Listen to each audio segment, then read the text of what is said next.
Hi, in this video, Making Decisions, you will learn how my children convinced my husband and me to give them the green light to get a dog. You will also find out how our children learn to be comfortable talking with us about almost anything.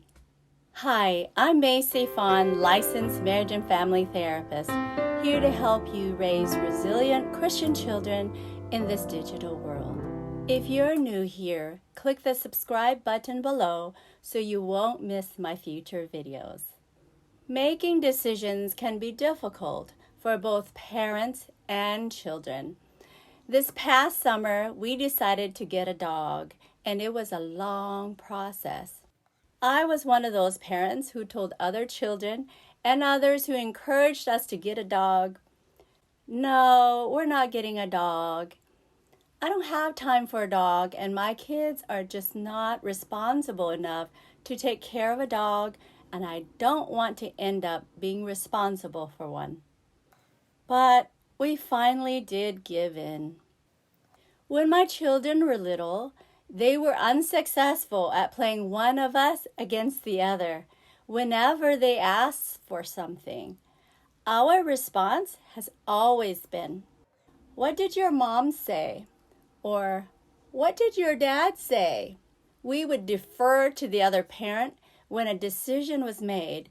If the other parent didn't make a decision, we would buy some time by saying, "Let me talk with your mom," or "Let me speak with your dad, and we'll get back to you about that." Well, that strategy didn't happen exactly that way this time. The pandemic restrictions forced most schools and colleges to provide virtual education, so my younger son received his freshman college education online and my older son's junior year in college. When the summer of 2021 came, my younger son learned he would go to college while his older brother would still study from home. For over a year, they were buddies, just chilling at home. My older son soon realized that he would be bored and home alone without his younger brother. So they came up with a plan to convince us to let them have a dog. Now, let me give you a little bit more information about our children. When they got older, starting around junior high, my husband and I rarely said no to our kids. Now, that doesn't mean we don't ever say no and spoil them rotten. We believe that we might not see things the way our kids do, and they could be right.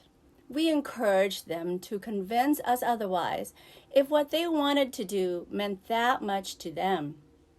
So, if we gave them no as an answer, and they could provide us with good reasons to say yes by demonstrating responsibility, they would be safe, and they addressed all our concerns, we were open to changing our mind.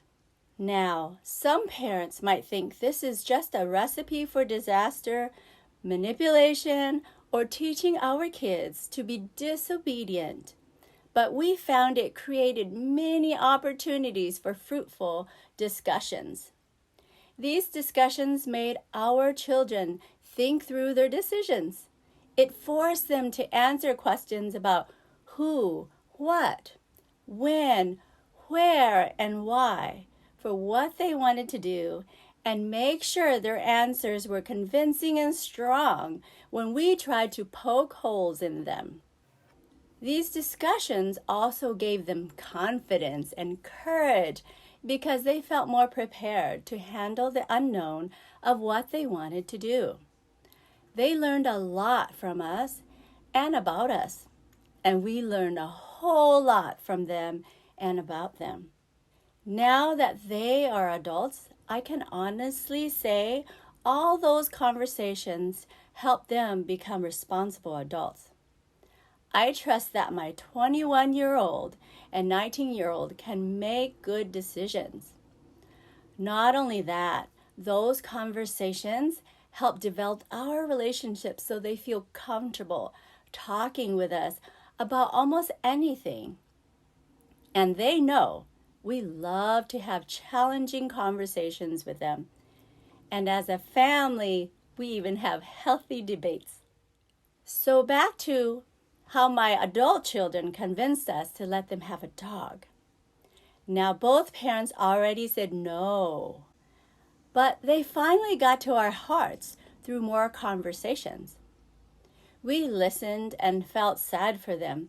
They shared stories about how they felt when they were little, always looking forward to playing video games at their cousins' or at their friend's house, and how they longed to have a video game console.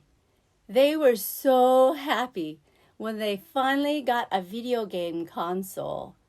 But sadly, they learned that a new game console had come out. They commiserated about being embarrassed for having the flip phones when their friends had smartphones. They gave us so many reasons why a dog would be good for them.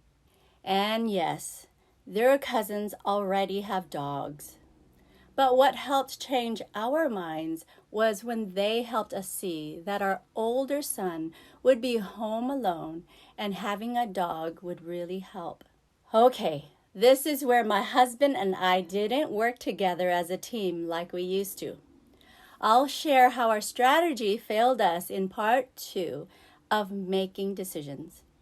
If you want to share this video with others and don't want to miss my next video, you know what to do. Until next time, focus on being a better parent today than you were yesterday.